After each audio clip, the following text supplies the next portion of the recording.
Bonjour à tous. Vous allez bien? Ce soir, on va étudier plus à fond les trompettes de l'Apocalypse et particulièrement l'invasion des sauterelles, qui est la 5e trompette, où dans l'Apocalypse, on voit qu'il y a une invasion de sauterelles. On va essayer de comprendre avec la Bible qu'est-ce qui en retourne de toutes ces symboliques-là qu'on retrouve dans l'Apocalypse. Ça va se trouver au chapitre 8, mais surtout au chapitre 9 ce soir de l'Apocalypse. Donc, allons-y. Je vais prendre le petit pointeur qui est... je pense qu'il est ici. Oui, voilà.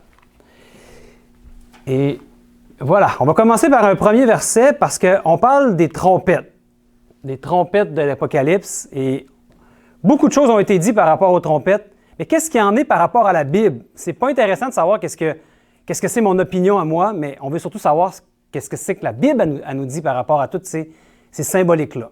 Puis on sait que la Bible, elle s'interprète par elle-même. Donc, il faut aller trouver dans la Bible qu'est-ce que signifient toutes ces symboliques-là. D'abord, qu'est-ce que ça veut dire des trompettes dans la Bible? Bien, premier verset ici qui nous dit « Et je vis les 7 anges qui se tiennent devant Dieu, et 7 trompettes leur fut donnée. » Bon, avant de savoir qu'est-ce que c'est les trompettes, je veux juste vous amener dans le premier verset de l'étude, puis pour qu'on vraiment on puisse voir de quoi ça parle. Ça parle de trompettes. 7 trompettes leur fut données. Puis là, les 7 anges vont sonner de la trompette, un après l'autre. Donc, qu'est-ce que symbolise la trompette dans la Bible? Une bonne question, hein? Et dans le deux versets, Ésaïe 58, verset 1 nous dit « Crie à plein gosier, ne te retiens pas, élève ta voix comme une trompette et annonce à mon peuple ses iniquités, à la maison de Jacob ses péchés. » Et dans Ézéchiel 33, 3, il est dit « Si cet homme voit venir l'épée sur le pays, sonne de la trompette et avertit le peuple. » Donc, qu'est-ce que nous dit la Bible par rapport aux trompettes? Ce sont des avertissements, des messages, des annonces pour avertir les humains, n'est-ce pas? Vous vous souvenez peut-être dans la Bible de l'histoire de la prise de Jéricho. Vous savez qu'est-ce qui s'est passé? Quand le peuple est entré en Canaan, Dieu leur a permis de prendre la ville de Jéricho. Et il y avait 7 sacrificateurs qui sonnaient de la trompette autour de Jéricho. Ils ont fait le tour de Jéricho la dernière journée, 7 fois, puis ils ont sonné de la trompette pour annoncer la destruction de la ville. C'était une annonce, la trompette. Et on voit ça dans Josué. Les 7 sacrificateurs et les 7 anges de l'Apocalypse. 7 sacrificateurs porteront devant l'arche 7 trompettes retentissantes. Le 7e jour, vous ferez 7 fois le tour de la ville, et les sacrificateurs sonneront des trompettes. Quand vous entendrez le son de la trompette, tout le peuple poussera de grands cris. Alors la muraille de la ville s'écroulera. Le peuple montera chacun devant soi. Donc, c'est ce qui s'est passé là, avec le son des trompettes. C'était un avertissement pour la destruction de Jéricho, puis finalement, ça s'est produit. Jéricho a été détruit. Les murs sont tombés et la ville a été prise. Donc, les trompettes, c'est un moment solennel. Vous savez qu'à quel moment on sonnait de la trompette? Il y avait, avant le Yom Kippour, avant le grand jour des expiations, je pense que c'était 10 jours avant le Yom Kippour, il y avait les trompettes qui devaient sonner. Ça annonçait un moment solennel. On voit ça à quel point c'est solennel quand c'est les trompettes qui sonnent dans Joël, chapitre 2, verset 1, il est dit « Sonnez de la trompette en Sion, faites-la retentir sur ma montagne sainte, que tous les habitants du pays tremblent, car le jour de l'Éternel vient, car il est proche. » Et ça dit dans Joël 2,15 « Sonnez de la trompette en Sion, publiez un jeûne, une convocation solennelle. » Donc, vous êtes d'accord que ça annonce quelque chose de solennel. C'est une époque, un moment solennel, soit dans l'année ou soit dans l'histoire de l'humanité. Dans l'Apocalypse, les 7 trompettes sont en réalité le 7e sceau. Si vous étudiez les chapitres avant, les chapitres où on parle des trompettes, vous allez voir qu'on parle de 7 sceaux. Et quand le 7e sceau arrive, qu'est-ce que c'est? Le 7e sceau, c'est les 7 trompettes. Donc, on va regarder l'introduction du 7e sceau qui montre un moment solennel. Ça, c'est au début du chapitre 8.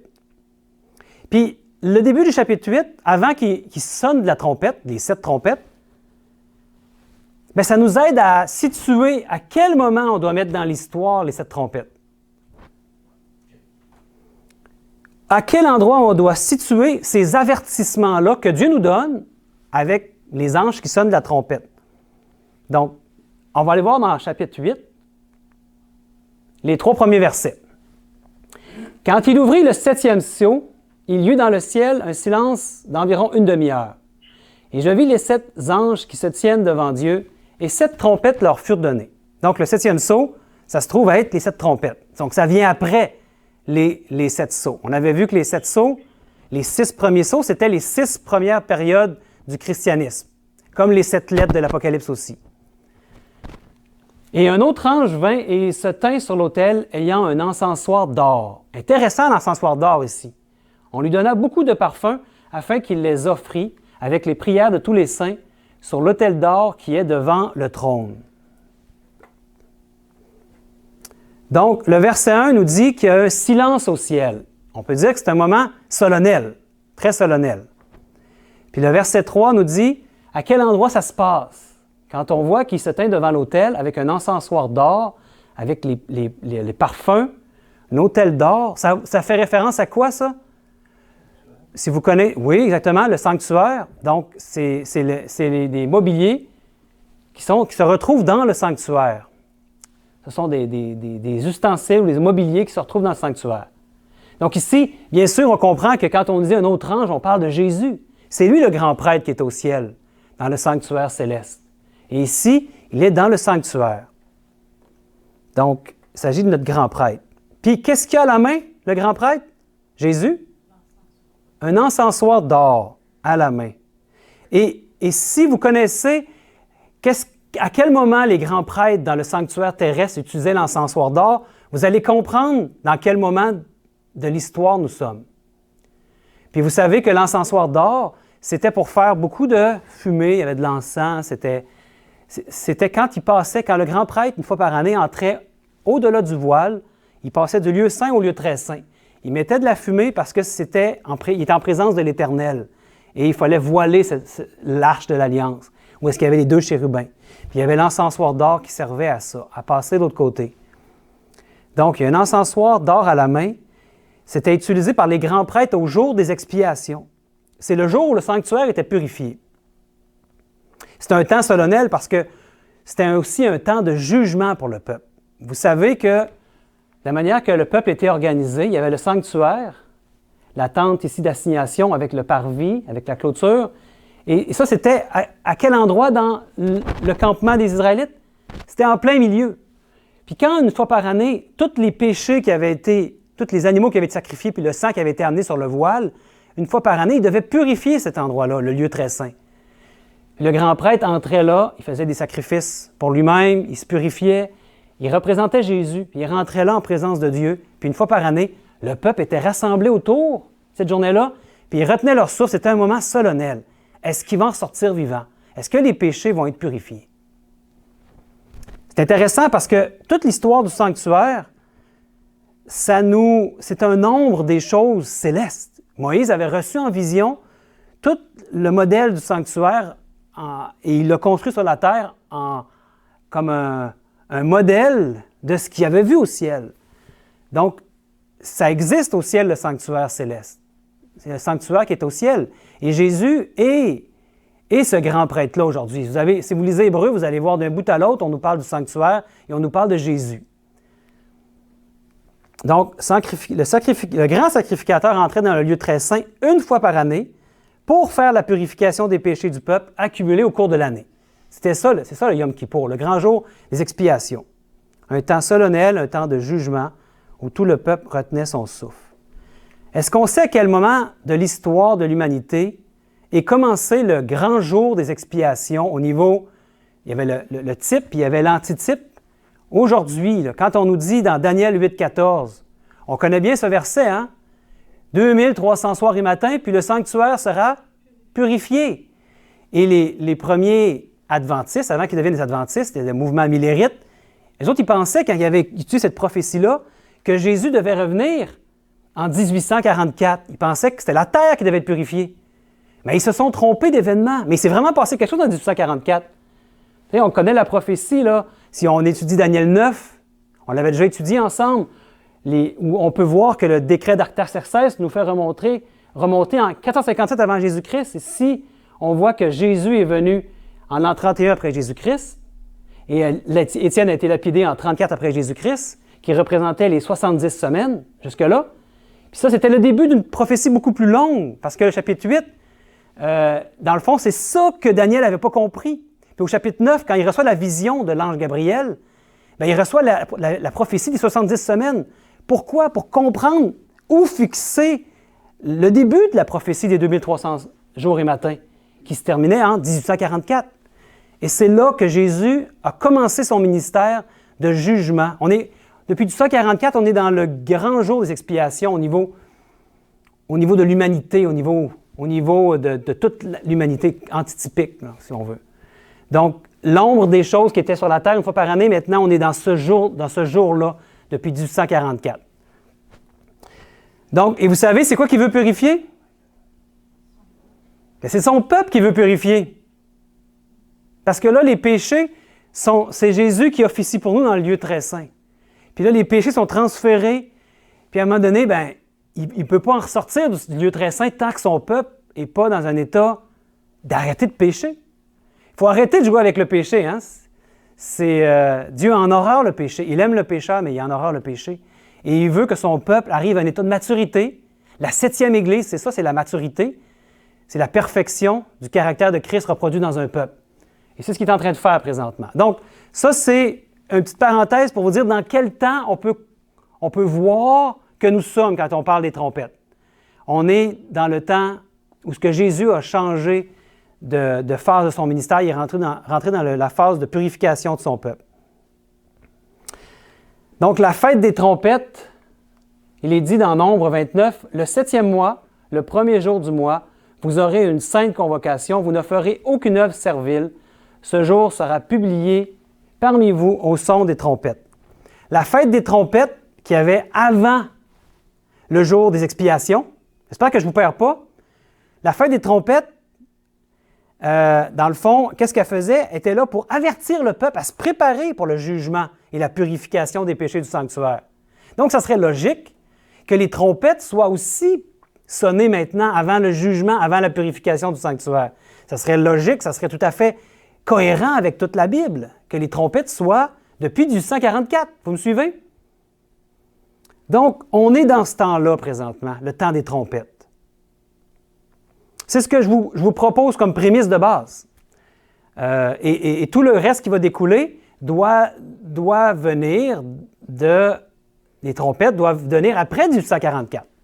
Donc, on va voir aujourd'hui, c'est ce qu'on va voir, est-ce que ça colle à cette prémisse-là de base. Donc, depuis 1844, Dieu veut purifier son peuple. C'est son plus grand désir. C'est le temple que nous sommes qui veut purifier. Donc, les 7 trompettes sont des avertissements. Ils commencent après 1844. Donc, je vous ai dit qu'aujourd'hui, on allait surtout parler de la 5e trompette, les sauterelles, une invasion de sauterelles. Mais revoyons rapidement les 4 premières trompettes. Parce qu'on en avait parlé dans notre étude sur l'Apocalypse qu'on a fait dans les dernières semaines. Les 4 premières trompettes étaient pas sur les hommes, elles n'avaient pas rapport avec les hommes, elles avaient rapport avec la création de Dieu. Par exemple, si vous regardez le verset 7 d'Apocalypse 8, si vous avez vos Bibles, le verset 7 nous parle, on va prendre le temps de le regarder, Apocalypse 8, verset 7, c'est la première trompette. La première trompette dit, « Le premier sonna de la trompette, et il y eut de la grêle et du feu mêlés de sang qui furent jetés sur la terre, et le tiers de la terre fut brûlé, et le tiers des arbres fut brûlé, et toute herbe verte fut brûlée. » Donc, qu'est-ce qui est atteint dans la première trompette? C'est la terre, c'est la végétation, mais pas au complet. La Bible nous dit le tiers. Et si vous regardez versets 8 et 9, c'est aussi le tiers, mais maintenant c'est la mer, les créatures de la mer, les navires. Si vous regardez les versets 10 et 11, vous allez voir c'est le tiers des fleuves et des sources d'eau. Toujours l'idée d'un tiers. Pourquoi le tiers? Puis le verset 12 nous parle de la 4e trompette qui est le tiers du soleil, de la lune, des étoiles, du jour et de la nuit. C'est comme l'air ou l'atmosphère. Donc, les 4 premières trompettes nous montrent que c'est des mots contre la création, contre la nature. Attaque contre la création de Dieu. Donc, l'environnement qui commence à se dégrader. Toute l'industrie pétrochimique qui pollue la Terre. Vous savez que de plus en plus, l'air qu'on respire est pollué, mais pas partout.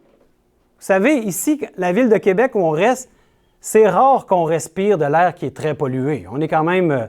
oui, on a un petit peu de smog, mais moi, j'ai un ami qui a vécu quelques années à Beijing, à Pékin, et il ne voit jamais le soleil là-bas, ou à peu près, parce que c'est un smog perpétuel sur la ville. Donc, il y a cette idée-là du tiers. L'humanité, là, la Terre, la création de Dieu, elle est atteinte.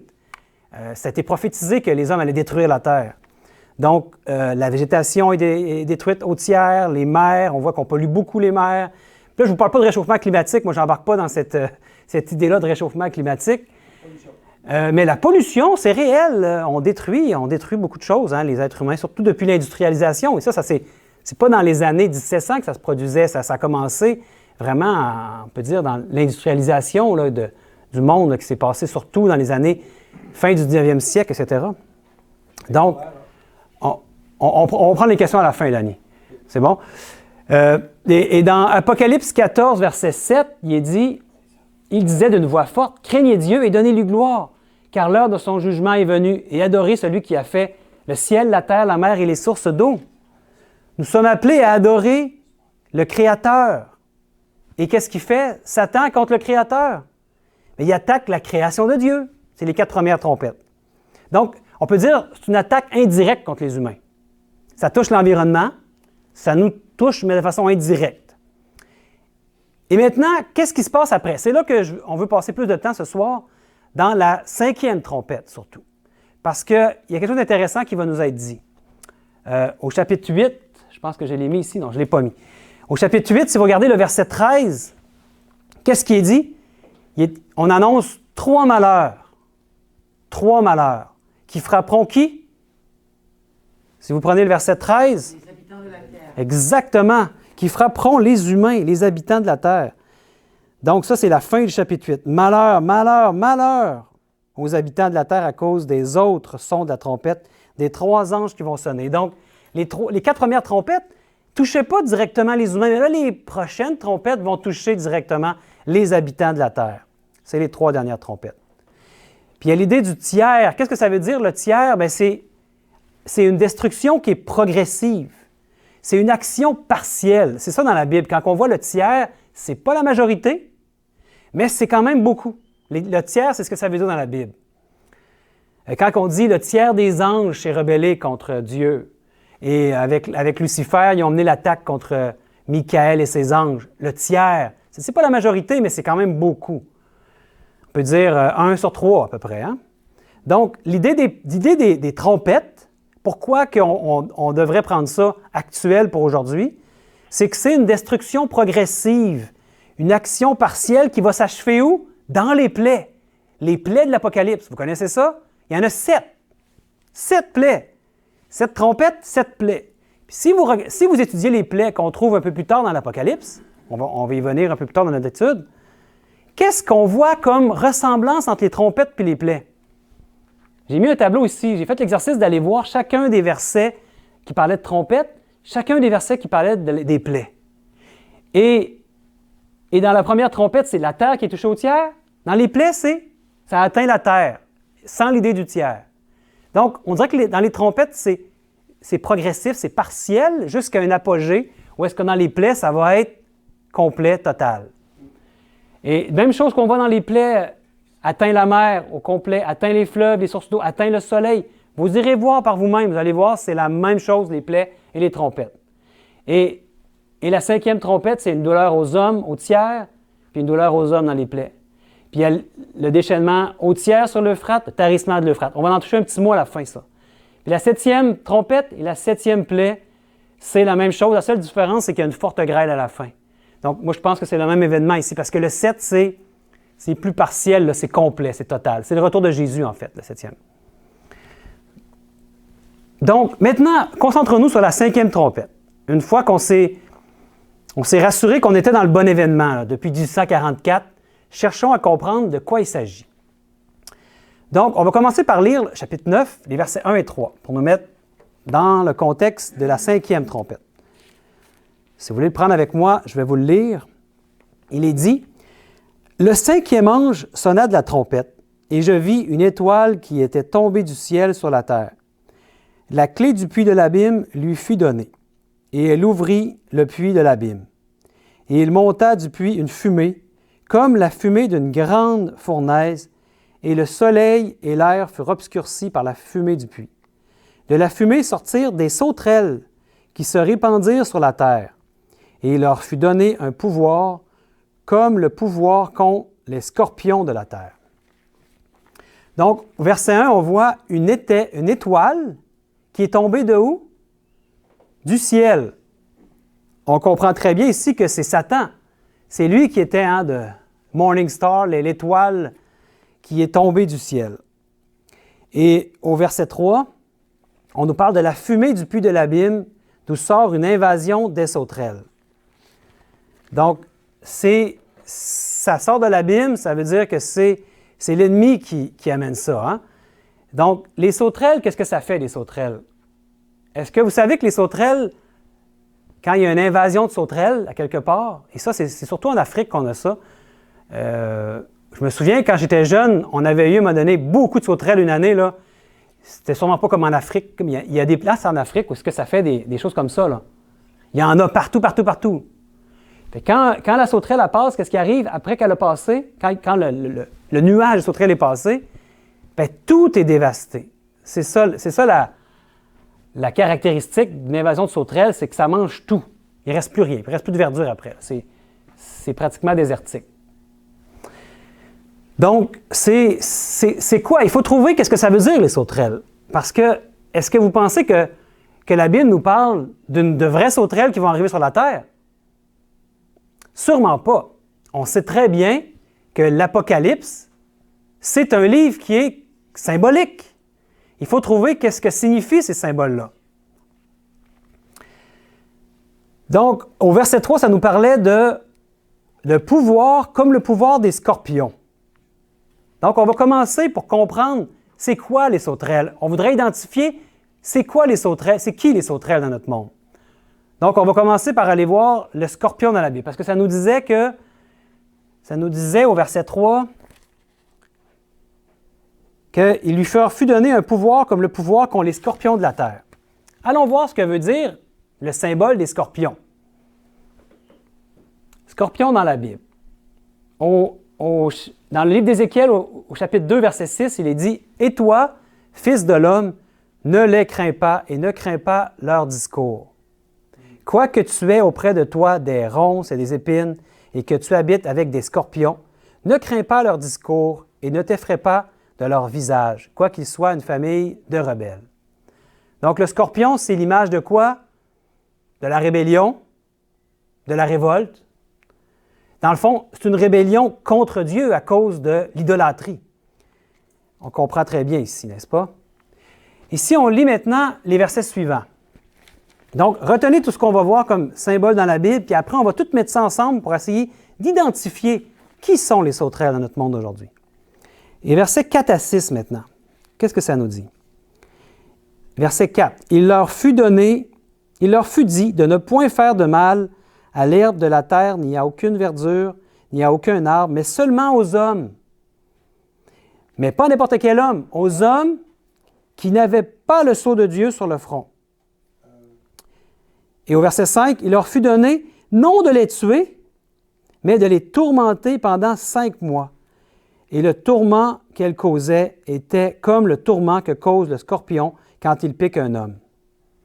Et verset 6, en ces jours-là, les hommes chercheront la mort et ils ne la trouveront pas. Ils désireront mourir et la mort fuira loin d'eux. Intéressant ce qui est dit au verset 4, ne fais point de mal aux hommes qui ont le sceau de Dieu. Parce qu'eux, ils savent s'en protéger. En fait, Dieu les protège de ces sauterelles-là. Puis au verset 6, qu'est-ce qui était dit? Les hommes chercheront la mort, mais ils ne la trouveront pas. Ils désireront mourir et la mort fuira loin d'eux. Lorsque les sauterelles s'attaquent à l'homme, c'est comme si, on dirait ici qu'elle lui ôte le goût de la vie. Plus envie que ça dure, puis tant pis si ça s'arrête. On le voit aujourd'hui, il y a tellement de gens qui s'enlèvent la vie, c'est comme si la vie, on a quasiment le goût que ça s'arrête. Tu sais. C'est ça qu'on sent ici. Donc là, c'est intéressant parce que les prochains versets vont vraiment nous aider à identifier les sauterelles. Parce que là, on va voir l'équipement des sauterelles afin de pouvoir ensuite les identifier. Donc, l'équipement des sauterelles à partir du verset 7. Qu'est-ce qui nous est dit? Ces sauterelles ressemblaient à des chevaux préparés pour le combat. Il y avait sur leur tête comme des couronnes semblables à de l'or, et leurs visages étaient comme des visages d'hommes. Couronnes, comme des couronnes semblables à de l'or. Remarquez le mot « semblable ». On sait que l'or dans la Bible, ça signifie la foi. Et donc, c'est quelque chose de semblable à la foi. Le mot « semblable » est important. Et on voit que des hommes fidèles... Oups, je pense que j'ai passé un verset. Oui, je pense que j'ai oublié un verset. OK, non. Dans Apocalypse 4.4, vous allez trouver ça. Dans les 24 vieillards, ils ont une couronne sur la terre, une couronne d'or. Donc, ça représente les représentants de Dieu, les représentants humains qui sont fidèles. C'est la foi.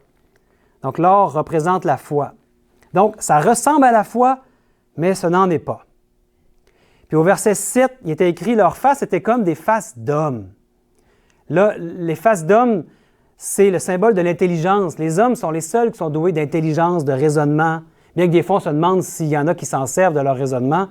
C'est une petite parenthèse. On devrait réfléchir, raisonner. Donc, la face d'homme, c'est le symbole de l'intelligence, du discernement, de la capacité qui distingue l'homme de l'animal, n'est-ce pas? Donc, ce sont des humains qui se cachent sous leur apparence animée par la fumée qui sort du puits de l'abîme. C'est des humains qui se cachent derrière ces sauterelles-là. Puis au verset 8, qu'est-ce qu'on a vu? Elles avaient des cheveux comme des cheveux de femmes, et leurs dents étaient comme des dents de lion. On va aller voir dans la Bible qu'est-ce qui nous est dit par rapport à ça. Des cheveux comme des cheveux de femmes. Qu'est-ce que ça pourrait signifier? Ici, on voit des beaux cheveux de femmes. Les cheveux de femmes dans la Bible. On va voir ça dans le livre Cantique, chapitre 7, verset 5. Il est dit « Ta tête sur toi comme le carmel, et les cheveux de ta tête comme la pourpre. Un roi est enchaîné par tes boucles. » Qu'est-ce que vous sentez ici dans ce verset-là? Les cheveux sont une image de quoi? La séduction, le charme, les attraits, et même un roi est enchaîné par tes boucles. Donc, c'est ce que ça signifie dans la Bible, les cheveux, c'est la séduction, le charme, les attraits. Donc, les sauterelles sont justement d'autant plus dangereuses qu'elles ont beaucoup d'attraits. Si l'ennemi nous envoyait des sauterelles, puis on sait que c'est des hommes qui vont être derrière ça, puis qu'il n'y avait pas de séduction, il n'y avait pas d'attrait, personne ne les suivrait. Donc, il va y avoir beaucoup de séduction, beaucoup de charme dans tout ça. Puis le verset 8 nous parlait aussi d'un autre symbole. C'était quoi? Leurs dents étaient comme des dents de lion. Vous avez vu ça? Qu'est-ce que ça pourrait bien être dans la Bible? Des dents de lion. Ça, c'est au verset 8, hein? Allons voir dans la Bible les dents de lion. Qu'est-ce que ça signifie? Car une nation, ici, une nation, sauterelle, est montée sur mon pays, forte et innombrable. Ses dents sont les dents d'un lion, et elle a les grosses dents d'une lionne. Elle a fait une désolation de ma vigne, de mon peuple. Dans Joël 1, 6 et 7. Donc, les dents d'un lion représentent, c'est une image de destruction. Il sème la désolation, c'est la destruction. Les sauterelles, donc, sont armées pour détruire, anéantir, exterminer. Exterminer, dans le fond, notre relation avec Dieu. Parce que c'est ça, hein, le malheur sur les hommes. La trompette, la 5e trompette nous parle de sauterelles qui vont détruire notre relation avec Dieu. Nous empêcher d'être attirés par Dieu. Ou nous tenter, etc. Et on sait que dans 1 Pierre 5, 8, on nous parle aussi d'un lion. Il dit « Votre adversaire, le diable, rôde comme un lion rugissant, cherchant qui il dévorera. » Donc, le lion, la dent de lion, ça représente la désolation, la destruction. Le verset 9 maintenant, qu'est-ce qu'il nous dit le verset 9? Verset 9 nous dit, elles avaient des cuirasses, on parle des sauterelles toujours, comme des cuirasses de fer. On cherche à connaître, c'est quoi l'équipement? Est-ce que ça nous aide à identifier les sauterelles? Hein? Donc, au verset 9, des cuirasses de fer, et le bruit de leurs ailes était comme un bruit de char à plusieurs chevaux qui courent au combat. Donc, les sauterelles, on apprend par ce verset-là que ce sont des redoutables combattantes. Le fer et le bronze représentent l'orgueil. Si vous allez, par exemple, dans Lévitique 26, 19, vous allez voir que ces métaux-là sont énumérés pour représenter l'orgueil. Donc, c'est comme s'ils ont une carapace, une armure d'orgueil qui donne l'impression qu'elles sont inattaquables. Puis elles livrent un vrai combat pour amener les gens loin de Dieu, en fait, pour briser le moral des êtres humains. Et quand on se demande quel est le combat qu'elles livrent, eh bien, c'est facile de comprendre quand on a vu qui les a suscités dans le puits de l'abîme. C'est le grand adversaire. Donc, on comprend c'est quoi le combat qu'ils livrent. C'était un combat contre ceux qui veulent marcher avec Dieu particulièrement. Elles s'interposent et ont de quoi occuper tout le monde. Et au verset 10, qu'est-ce qu'il dit maintenant? Elles avaient des queues semblables à des scorpions et des aiguillons. Et c'est dans leur queue qu'était le pouvoir de faire du mal aux hommes pendant combien de temps? 5 mois. Donc, je sais qu'à date, quand on a regardé dans l'Apocalypse, on était au niveau de l'interprétation prophétique qu'on voit le plus souvent, 1 jour pour 1 an. Puis on avait vu qu'il y avait une application à ce niveau-là dans l'histoire passée. Ici, si on prend ce niveau de lecture-là, où est-ce qu'on voit que c'est actuel, ce que je vous suggère, c'est de voir les choses au niveau spirituel aussi et symbolique. C'est un malheur qui est annoncé aux hommes pendant 5 mois. Donc, quand les sauterelles naturelles sur cette terre font une invasion, ils sont actives. C'est intéressant d'aller voir comment fonctionne le cycle d'activité des sauterelles. Vous savez que les sauterelles, dans les endroits où ils sont actives, c'est toujours du mois de mars au début du mois de septembre. Exactement une période de 5 mois d'activité. Et c'est dans cette période-là qu'ils font des invasions et ils détruisent tout. Donc, il semble ici que ce ne soit pas un temps prophétique, mais plutôt un temps, on peut dire, biologique. Dans le sens où les sauterelles iront jusqu'au bout de leurs œuvres. Elles ne s'arrêteront pas. Elles vont aller jusqu'au bout de la destruction. Jusqu'à temps que ça soit complet. Et on voit que c'est progressif et ça s'en va vers de plus en plus complet à mesure que le temps avance avant le retour de Jésus. Et au verset 10, qu'est-ce qui était dit au verset 10? Elles avaient des queues semblables à des scorpions et des aiguillons, et c'est dans leur queue qu'était le pouvoir de faire du mal aux hommes pendant 5 mois. Donc, allons voir qu'est-ce que ça veut dire, des queues semblables à des scorpions. Que signifie la queue dans la Bible? Oui, exactement. Qui a dit ça? Oui, c'est ça. L'ancien est l'homme, en Ésaïe 9,15, ça dit « L'ancien est l'homme considéré, lui est la tête, et le prophète qui enseigne le mensonge, lui est la queue. » Donc, le prophète qui enseigne le mensonge est la queue. Et dans Apocalypse 12,4, « Et sa queue entraîne le tiers des étoiles du ciel, et elle les jeta sur la terre. » Ça, c'est quand il y a eu la chute de Lucifer, il a emmené avec lui le tiers des anges, et c'est par ses mensonges qu'il a fait ça. Hein?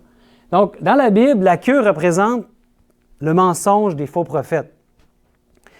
Le diable, on le sait, le diable, c'est le père du mensonge.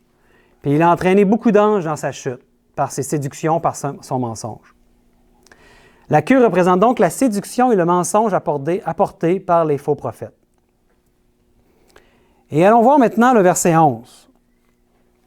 Il est dit, elles avaient sur elles, comme roi, l'ange de l'abîme, nommé en hébreu Abaddon et en grec Apollyon. Conduite par l'ange de l'abîme, qu'est-ce que ça signifie Abaddon ou Apollyon?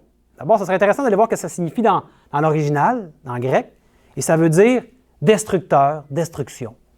C'est le destructeur. Donc, les sauterelles ont pour roi qui? L'adversaire, le serpent ancien, appelé aussi le diable et Satan. C'est lui qui fait monter cette fumée de l'abîme. Donc, ça complète la 5e trompette. On va aller faire un résumé de l'équipement des sauterelles. Je les ai toutes mises ici, une après l'autre, ce qu'on vient de voir. Donc, si on résume, les sauterelles, parce qu'on veut les identifier dans notre monde aujourd'hui, donc, ils sont rebelles à l'Éternel, elles tourmentent les hommes par leurs mensonges, elles se donnent l'apparence de la victoire par une sorte de foi, semblable à la foi, on l'avait vu, hein? Elles sont intelligentes, donc capables de raisonnement avec leur visage humain. Elles savent séduire dans leur certitude orgueilleuse. Elles sont fortes et capables de combattre la cause de Dieu avec leur carapace. Elles sont conduites en division quasi militarisée par Satan. C'est lui qui est leur roi. Puis leur action contre les hommes s'intensifie depuis le début du jugement, milieu du 19e siècle, après 1844, jusqu'à la fin de celui-ci, donc au retour de Jésus. Elles ne peuvent nuire aux hommes qui ont le sceau de Dieu. Et ça, on va en reparler à la fin. On va maintenant essayer de les identifier avec tous les renseignements qu'on a vus, que la Bible nous a fournis, avec les indices qu'on a vus dans la Bible. On a cherché dans la parole de Dieu qu'est-ce qui est annoncé comme danger, parce que Dieu veut nous annoncer, veut nous mettre en garde, veut nous avertir. C'est ça les trompettes, nous mettre en garde contre ces dangers-là, pour pas qu'on se fasse prendre au piège par l'ennemi. C'est ça le but de notre Dieu. Mise en garde pour les fidèles à la fin des temps. Donc, première sauterelle qu'on a vu apparaître après 1844, ou revenir en force. Le spiritisme moderne. Un texte ici dans 1 Timothée 4.1. Mais l'Esprit dit expressément que dans les derniers temps, quelques-uns abandonneront la foi pour s'attacher à des esprits séducteurs et à des doctrines de démons. Phénomène satanique qui renaît de ses cendres en 1848. C'est intéressant de savoir que toutes les sauterelles que je vais vous présenter ont apparu ou réapparu en force après 1844. Et ici, c'est un certain Allan Kardec, peut-être que vous connaissez ce nom-là, oui? Wow! Lui a introduit en Europe, il a ramené le spiritisme en Europe, surtout, Allan Kardec. Il a écrit, l'essentiel de ce qu'il a écrit, en fait, se trouve dans le Livre des Esprits, qui a été écrit en 1857, en plein dans cette période-là. Et ensuite, il a écrit en 1861 le Livre des Médiums. Donc, ça, c'était des choses occultes qui étaient pratiquées depuis des millénaires, j'allais dire. Ça fait longtemps. Mais lui, il en a fait comme une science, comme quelque chose au même titre que les autres sciences. Kardec produit ainsi les 5 livres fondamentaux du spiritisme. C'est comme s'il a donné des lettres de noblesse au spiritisme. Avant, les gens qui parlaient de ça, c'était des sorciers, c'était des gens qui faisaient brûler sous le bûcher. Mais il y a quelque chose qui avait changé après 1844. Maintenant, ces livres trouvaient un auditoire et les gens étaient friands de ça. Donc, lui, il a mis les bases on peut dire, de ce qui est fondamentalement le spiritisme moderne. Et ces livres-là, malgré que ça fait longtemps, ont été continuellement réédités jusqu'à nos jours. Encore aujourd'hui, on peut les trouver. Il a même fondé la revue Spirit, la revue qui s'appelle Revue Spirit.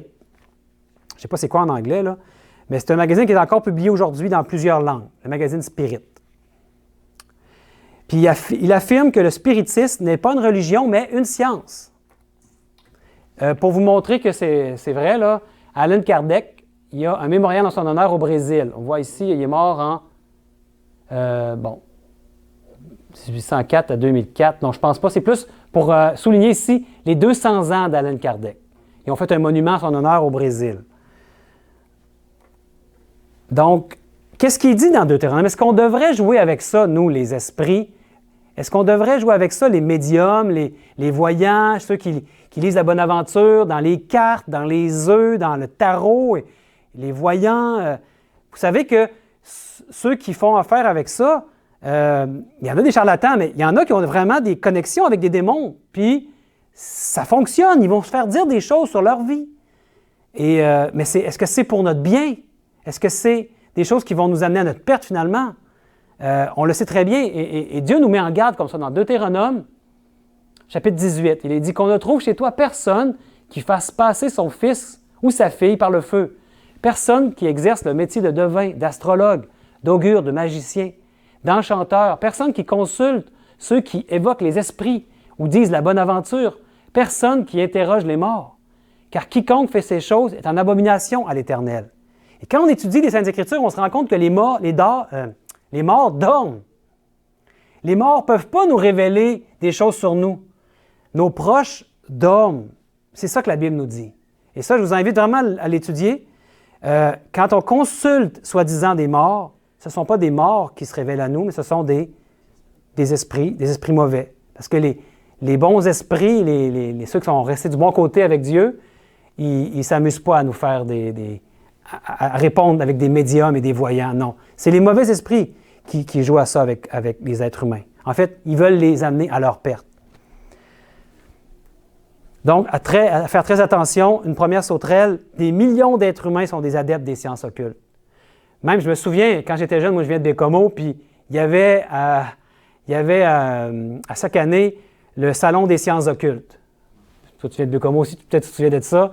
Puis on allait là, on allait voir ça, on riait un peu de ça, mais il y avait vraiment des sciences occultes.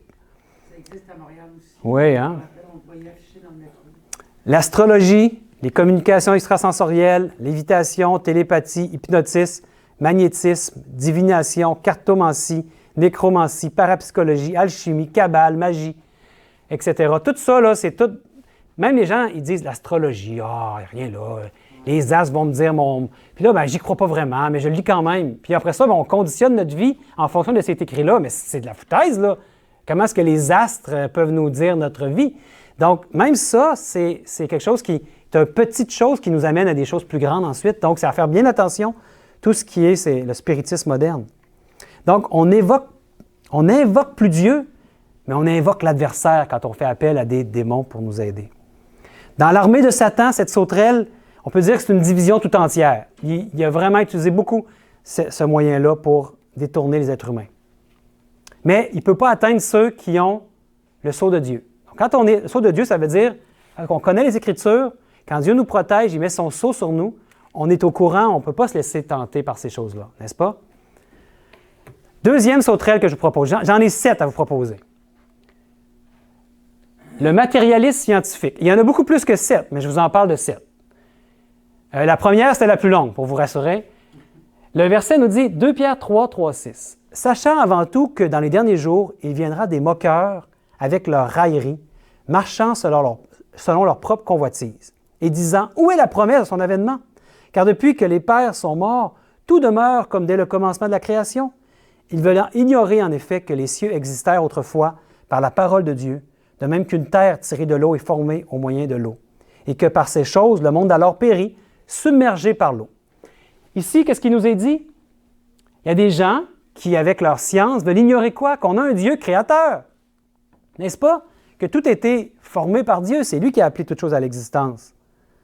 Donc, c'est au milieu du 19e siècle que ce phénomène prend vraiment racine. Et vous savez, c'est qui?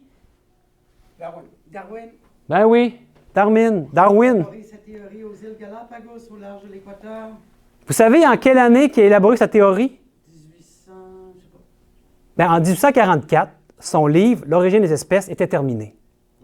Mais il a eu peur d'être rejeté et ce n'est qu'en 1859, donc dans les mêmes années qu'on parle, c'est là qu'il a publié son livre « L'origine des espèces ». Tout se passe là, les sauterelles arrivent toutes après 1844. Donc, c'est vraiment intéressant. C'est quelque chose qui a détourné beaucoup de gens de Dieu. Ils ont commencé à relativiser les Écritures, à les prendre pour quelque chose qui n'avait plus de raison d'être. On ne croit plus que c'était un Dieu créateur. Et la première édition, vous savez, quand il est sorti, pour dire comment est-ce que le monde était prêt à recevoir ça, alors qu'avant, il a arrêté sur le bûcher, le pauvre Darwin.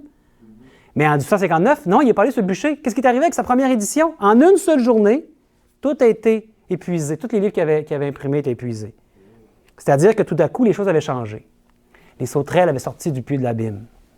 L'évolutionnisme pour expliquer l'origine de l'univers sans créateur. Voilà ce qui est très dramatique aujourd'hui. Théorie qui est maintenant enseignée partout comme un fait authentique, alors qu'on sait très bien que ce n'est qu'une théorie qui n'est pas du tout fondée. Et ça, moi, je pourrais mettre au défi n'importe qui, là. Il y a vraiment des faits scientifiques qui démontrent que l'évolution ne tient pas la route. Pas du tout la route. On peut comprendre l'adaptation des espèces, parce que Dieu a mis ça en nous, dans nos gènes. Il y a beaucoup de gènes que les scientifiques ne savent pas du tout à quoi ils codent, à quoi ce qu'ils font. Mais selon l'environnement, ils sont capables de s'adapter. Ils se réveillent. Il y a des switches on-off qui démarrent ou qui s'arrêtent. Et ça, on peut comprendre que l'être humain et les animaux sont capables de s'adapter. Mais l'évolution, proprement dite, comme Darwin l'a amené, beaucoup de problèmes avec sa théorie, ça ne tient pas la route. Donc, ce qui ça a amené tout ça, cette mouvance-là de Darwin, c'est la science de l'homme devient comme le Dieu du siècle. Les gens aujourd'hui, là, la science va tout régler. C'est comme rendu un Dieu, le Dieu science. Donc ça aussi, c'est une des choses qui est apparue après 1844, qui amène les gens, et Satan aimerait bien emmener même le peuple de Dieu, à douter des Écritures, et même certains chrétiens vont amener que Dieu aurait tout créé, mais que ce n'est pas 7 jours littéral, ça aurait été 7000 ans, comme en 1000 ans, comme une genre d'évolution créationniste. Avant que le soleil soit créé, il y avait une séparation entre le jour et la nuit. C'est ça. Les disaient que c'était des époques. C'est ça. Donc, ainsi parle l'Éternel. Dieu est capable de créer en une journée, n'est-ce pas? Parce que quand Dieu, sa parole, elle est créatrice. Quand Dieu parle, la chose arrive. Donc, Dieu, il peut dire que la lumière soit et la lumière fut. Donc, est-ce qu'on doute ou est-ce qu'on croit à les Écritures, la parole de Dieu, pour ce qu'elle est? Troisième sauterelle, le matérialisme philosophique et économique. Qu'est-ce que c'est? Qu'est-ce que ça mange en hiver? On va voir un verset en premier, dans 2 Timothée 4. « Car il viendra un temps où les hommes ne supporteront pas la saine doctrine, mais ayant la démangeaison d'entendre des choses agréables, ils se donneront une foule de docteurs selon leurs propres désirs, détourneront l'oreille de la vérité et se tourneront vers les fables. » Est-ce que vous connaissez, lui? Marx. Oui, Karl Marx. Remarquez, il y avait la main comme ça ici. Vous savez ce que ça signifie, ça, pour les francs-maçons? C'est un signe pour les francs-maçons. C'est le signe des francs-maçons, comme Napoléon aussi. C'est des francs-maçons. Donc, c'est comme ça qu'on... Je ne sais pas quelle main, hein? Ouais, la main droite? OK, comme ça. Donc, en quelle année est-ce que Karl Marx et Friedrich Engels, je ne sais pas si je le dis bien, Engels, en quelle année ils ont édité leur premier manifeste du Parti communiste? Avez-vous une idée? Oui, hein? Ben oui, en 1848. Intéressant, toutes les sauterelles sortent de l'abîme. Et qu'est-ce que c'est le manifeste du Parti communiste? Qu'est-ce qu'ils ont écrit, les autres? C'est quoi leur courant de pensée, Karl Marx? Ben, en quelques mots, là. Matérialisme athée. Oui. Consomme, travail, va chez vous. C'est ça. Fait que tout s'explique par eux, là. Selon eux, tout s'explique et se résout par la lutte des classes. Dieu est ignoré dans cette philosophie-là, parce que c'est une philosophie. Hein? Dieu est ignoré. Le salut aux humains l'est aussi. La valeur suprême, c'est quoi? Le travail. Donc, ça, c'est Karl Marx. On peut dire que c'est une autre sauterelle, parce que beaucoup de gens dans notre monde ont été empêchés, ou en tout cas ceux qui, dans les pays communistes, étaient chrétiens, difficile. Nous, on a des amis qui sont bulgares, puis ils étaient chrétiens, mais ils étaient adventistes dans l'URSS, l'ancienne URSS, qui était l'URSS, la Bulgarie était un des pays communistes, comme l'URSS. Hein? Et donc, eux, il fallait qu'ils se cachent littéralement. Quand le vendredi soir, ils préparaient l'école du sabbat, ils se mettaient une couverture sur leur tête pour quand ils tapaient sur la dactylo, ça ne fasse pas trop de bruit, pour ne pas se faire dénoncer. Puis dans les églises qui permettaient d'avoir, il y avait toujours des espions, ou en tout cas des gens qui venaient observer, puis s'assurer de ce qui est dit, puis que ça ne s'appare jamais contre le parti. Donc, c'était pas évident pour un chrétien qui voulait demeurer fidèle. Donc, on peut dire que c'est une sauterelle qui a fait beaucoup de dommages, le communisme. Aujourd'hui, c'est moins fort que ça l'a été, mais vous savez, je pense à la Chine.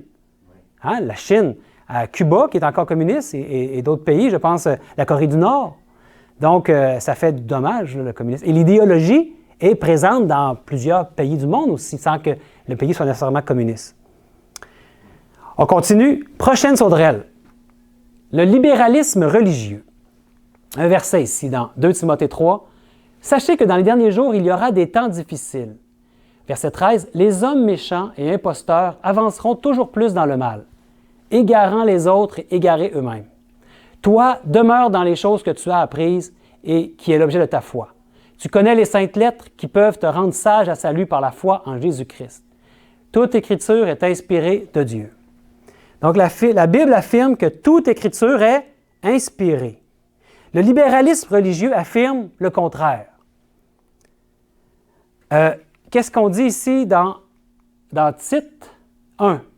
Il y a, dans l'Église, beaucoup de gens rebelles, de vains discoureurs et de séducteurs. Ils bouleversent des familles entières, enseignant par un gain honteux ce qu'on ne doit pas enseigner. Reprends-les sévèrement.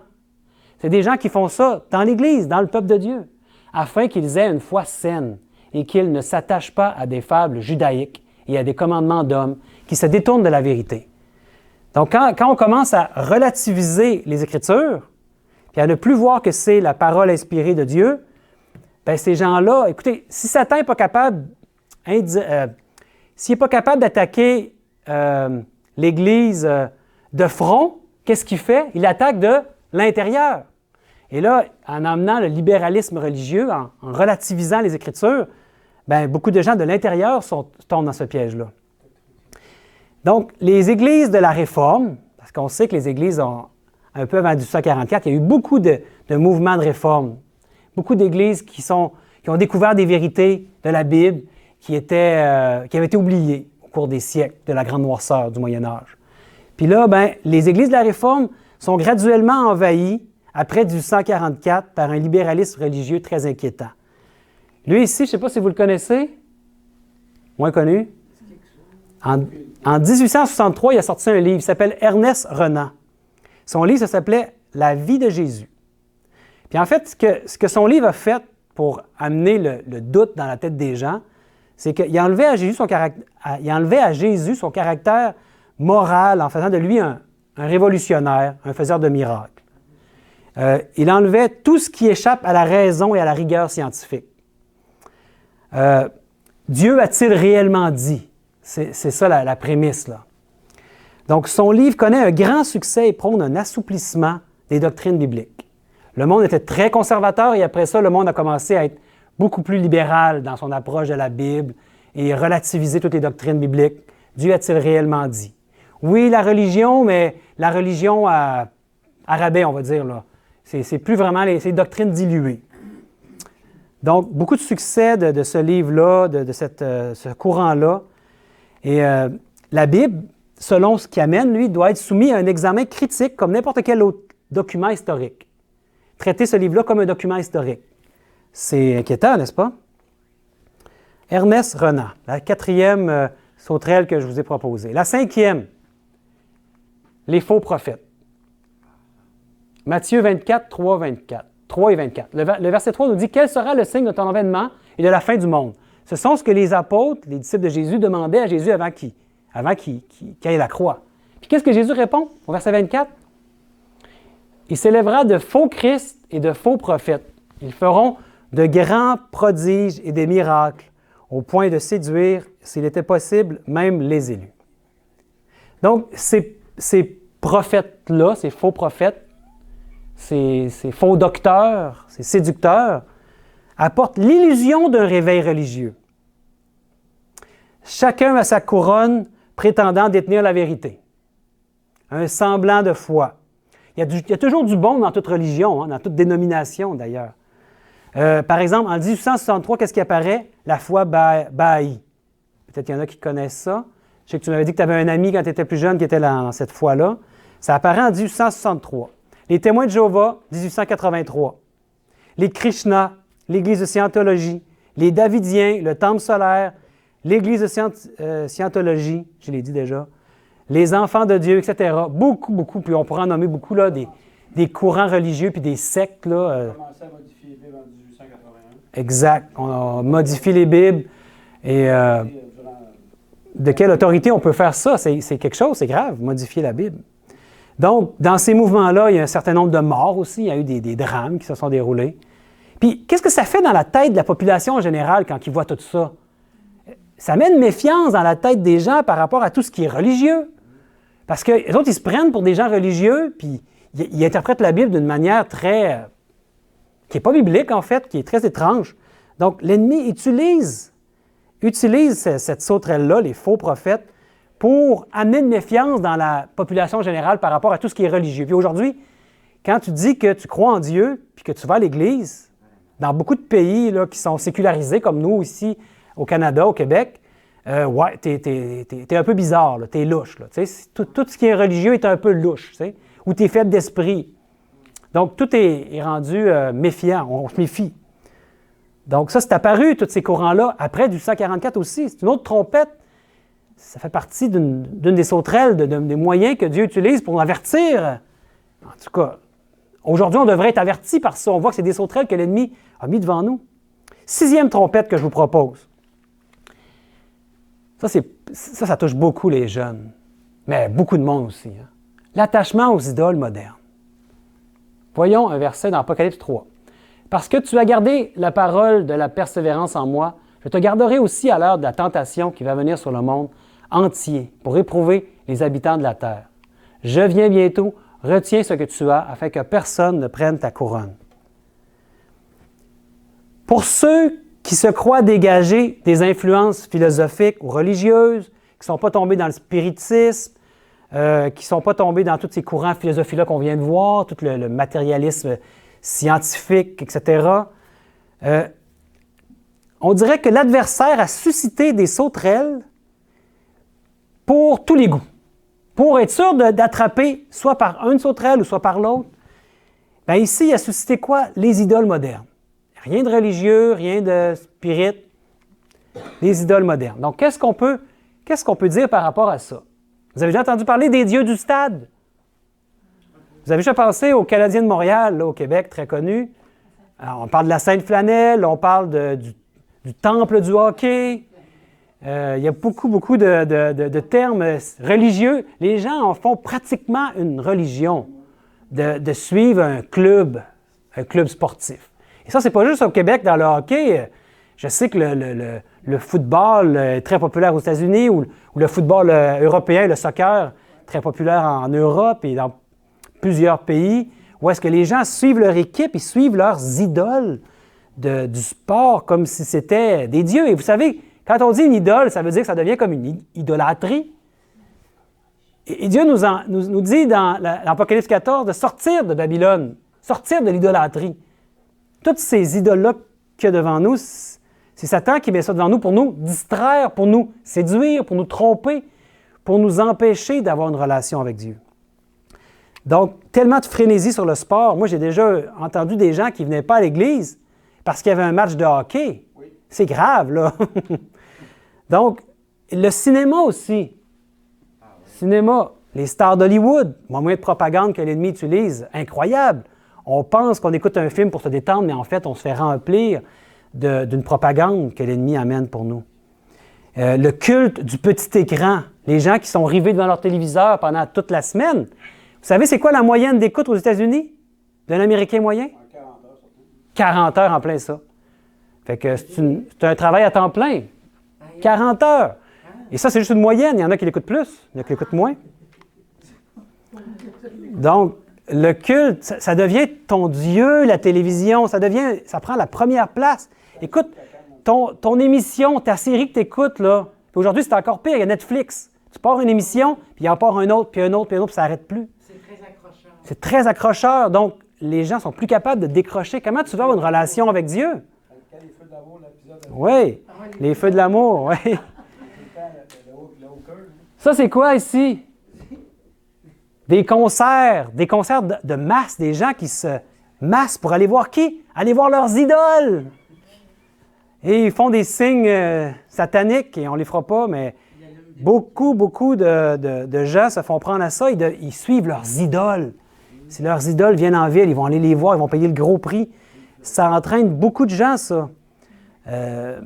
Donc, ça entraîne les jeunes beaucoup. Les jeux vidéo, aujourd'hui, on entendait l'autre jour, hein, on était chez Costco, il y avait deux commis qui se parlaient. Il y avait à peu près 30 ans, les deux, puis ils se parlaient des jeux vidéo. Puis le temps qu'on mette nos batailles. Un discours qu'on comprend pas. Puis là, ils parlaient de leur jeu, puis ils disaient « Hey, lui, il est vraiment addictif, j'ai hâte de l'essayer, c'est un nouveau jeu qui rentre bientôt. » Ils sont captifs, ils doivent passer leur nuit à faire ça, les jeux vidéo. Addictifs, très addictifs. Donc, on peut ajouter à ça toutes sortes de moyens qui peuvent nous éloigner de Dieu. Même la radio peut nous éloigner de Dieu si on en fait un outil qui prend la place de Dieu. Les magazines, la politique aujourd'hui peut même prendre la place de Dieu. Notre idéologie, on devient très engagé dans notre idéologie que ça prend même la première place dans notre vie. Il y a des gens qui sont membres d'un parti, puis ça prend toute la place. Ou on prend les politiciens comme des idoles. Donc, on peut tomber dans ce piège-là aussi aujourd'hui. Donc, autant de moyens de captiver les foules et de les manipuler. Vous en voulez encore des sauterelles? Est-ce qu'on en regarde une dernière? Oui. Les courants dévastateurs de la jeunesse. 2 Timothée 3, 1, 5. Sache que dans les derniers jours, il y aura des temps difficiles, car les hommes seront égoïstes, amis de l'argent, fanfarons, hautains, blasphémateurs, rebelles à leurs parents, ingrats, irréligieux, insensibles, déloyaux, calomniateurs, intempérants, cruels, ennemis des gens de bien, traîtres, emportés, enflés d'orgueil, aimant le plaisir plus que Dieu, ayant l'apparence de la piété, mais reniant ce qui en fait la force. Éloigne-toi de ces hommes-là. Il y en a beaucoup de choses ici qui est dit, hein? Les aspirations religieuses se refroidissent, il n'y a plus de vie spirituelle. C'est quoi qui mène aujourd'hui pour les jeunes beaucoup?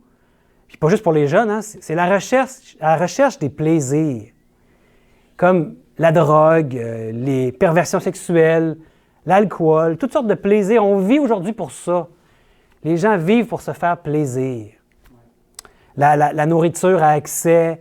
Les gens, ils travaillent puis ils ont juste hâte aux vacances pour se faire plaisir, pour aller dans des endroits luxueux. Donc, pas besoin de Dieu. On n'a pas besoin de Dieu qui viendrait mettre des contraintes à une liberté débridée. Ceux qui lisent la Bible et qui suivent les enseignements sont vus comme des gens qui ne sont pas libres, alors que c'est la vérité en Jésus qui nous rend vraiment libres.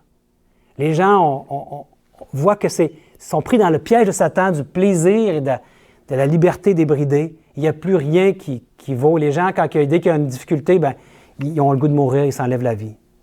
Donc, tout cela, pourquoi? Pourquoi l'adversaire a imaginé tout ce déploiement de force? Pour que les hommes s'éloignent du Créateur. C'est ça la motivation de l'ennemi. Et pour qu'ils ne trouvent plus le chemin vers Jésus. Sûrement que la liste des sauterelles est incomplète. J'en ai mis 7 parce que c'est un beau chiffre, c'est un chiffre de la perfection, c'est complet. Mais il y en a sûrement d'autres que vous pouvez avoir en tête. Donc, les 4 premières trompettes marquaient une destruction progressive de la nature et de l'environnement. Puis la 5e trompette marque une destruction progressive de l'esprit humain. Il ne tue pas les êtres humains, mais ça détruit l'esprit humain. Toutes les sauterelles sont une abondante fumée qui nous coupe d'une relation avec Dieu. 1001 prétextes de ne plus croire en Dieu. Qu'est-ce que nous dit Joël par rapport aux sauterelles? C'est intéressant ici dans Joël 1, verset 4. Ce qu'a laissé le gazam, la sauterelle l'a dévoré. Ce qu'a laissé la sauterelle, le gélec l'a dévoré. Ce qu'a laissé le gélec, le asile l'a dévoré. Connaissez-vous ces noms-là? Non. C'est tous des noms de sauterelles. On dit la sauterelle ici, là, mais ça fait partie, dans l'original, là, c'est tous des noms de sauterelles. Donc, ça veut dire quoi? Ce qu'une sauterelle n'aura pas réussi à faire, l'autre va le faire. Ce que l'autre n'aura pas fait, l'autre va le faire. Donc, toutes les sauterelles que l'ennemi fait devant nous, met devant nous, s'il ne réussit pas avec une, il va réussir avec l'autre. En tout cas, c'est ce qu'il espère. Donc, nous, on ne peut pas juste dire hey, « moi, je ne tombe pas dans ce piège-là, mais celui-là, par exemple, j'aime bien ça. » Non, il faut se protéger, il faut qu'on demande la protection de Dieu pour l'ensemble des sauterelles, de l'ensemble de ce que l'ennemi met comme distraction devant nous. Et dans Apocalypse 12, 12, il est dit « Malheur à la terre et à la mer, car le diable est descendu vers vous, animé d'une grande colère, sachant qu'il a peu de temps. » Il y a peu de temps, c'est ça qu'il fait présentement, là. Il se déchaîne sur nous les humains, parce qu'il veut en entraîner le plus grand nombre dans sa chute. Il le sait, peut-être qu'il fait des illusions, mais quelque part, il le sait que c'est la fin pour lui. Il veut en emmener le plus grand nombre avec lui. Et maintenant, on va relire le verset 4, dans le chapitre 9 d'Apocalypse. On va relire le verset 4, puis on va essayer de comprendre quelque chose que peut-être on a passé vite. Parce qu'il était dit quelque chose au chapitre 9, au verset 4 du chapitre 9. Il leur fut dit, aux sauterelles, de ne point faire de mal à l'herbe de la terre, ni à aucune verdure, ni à aucun arbre, mais seulement aux hommes qui n'avaient pas le sceau de Dieu sur leur front. Fais pas de mal à ceux qui ont le sceau de Dieu sur leur front. Comment se fait-il que les sauterelles ne peuvent pas faire de mal à ceux qui ont le sceau de Dieu? Donc, quel est l'antidote au venin, on pourrait dire, des sauterelles? L'antidote. Éphésiens 1, 13, 14.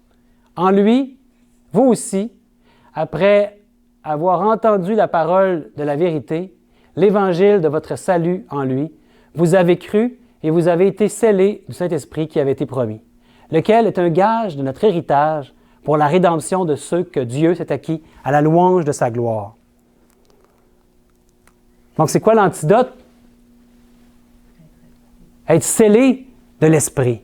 Et on sait c'est qui l'Esprit de Dieu. C'est très important de savoir que c'est Jésus lui-même qui est notre consolateur.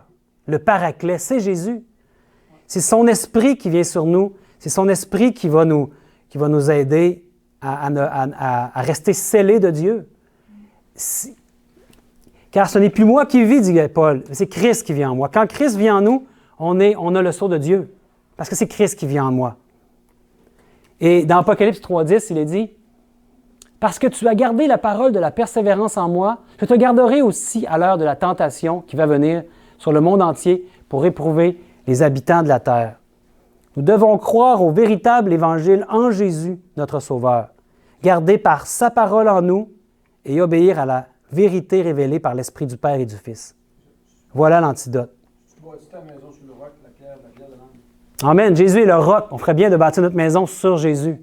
Puis que lui bâtisse face de nous sa demeure. Quand j'ai tombé, j'ai passé au travers du déluge, comme je t'avais dit. Oui, oui, oui. Quand je suis arrivé à Chicoutimi, à la maison, Oui, oui. je savais que c'était écrit. Tu as vu la petite maison à Chicoutimi qui était sur le roc. C'est là que j'ai rentré en thérapie.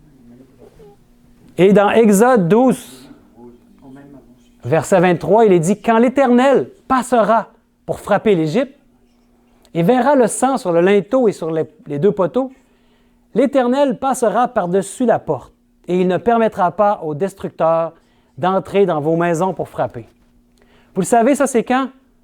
C'est la première fois qu'il y a eu la Pâque.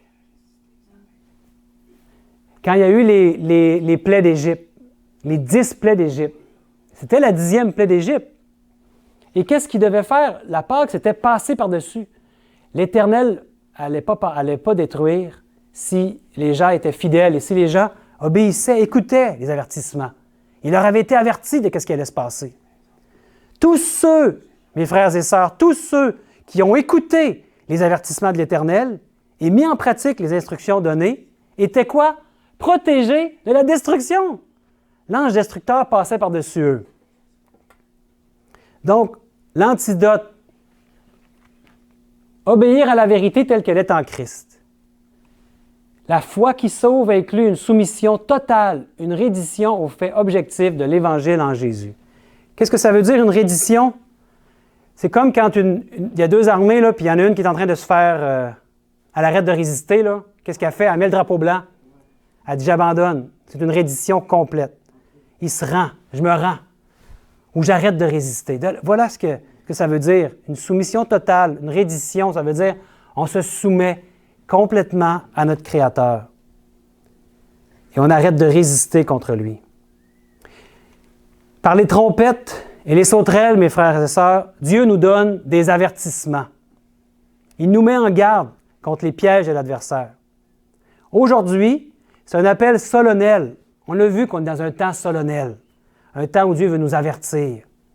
Il veut, dans le fond, nous avertir à arrêter de résister contre ces mises en garde et à le laisser vivre en nous. Que Dieu vous protège de tout mal, mes frères et sœurs, et qu'on puisse prendre au sérieux ces avertissements solennels que Dieu nous donne et arrêter de jouer avec le péché et prendre au sérieux ces avertissements vraiment pour nous. Et on pourrait terminer par une prière, si vous voulez bien, pour que Dieu nous protège. Peut-être on peut se mettre debout. Bon Père éternel, on veut te demander de nous protéger. On a vu que dans ce moment solennel qu'on vit depuis 1844, où tu veux purifier ton peuple, c'est un moment de jugement aussi, que tu sois un peuple qui va avoir le sceau de Dieu, qui va être protégé de toutes ces séductions de l'ennemi. Mon Père, aide-nous à être vraiment attachés aux Saintes Écritures, Et à ne pas se fier sur nos sens, mais à se fier sur un ainsi dit l'Éternel. Et aussi à avoir une relation avec toi, oh mon Dieu, avec ton Fils, Jésus-Christ. Une relation tellement forte, tellement de proximité, qu'on peut entendre ta voix qui nous parle dans notre conscience, dans notre esprit, qui nous montre comment agir dans ce monde aujourd'hui. Et de discerner ce qui est sacré de ce qui est profane, discerner les attaques de l'ennemi que l'ennemi essaie d'emmener sur nous. Donne-nous un discernement qui est bien aiguisé en ces temps de la fin et qu'on puisse s'en remettre complètement à Jésus-Christ, notre seul Sauveur. On voudrait te prier de nous protéger de tout mal et de nous sceller, bon Père, de ton sceau. On t'en prie au nom et par les mérites de Jésus. Amen.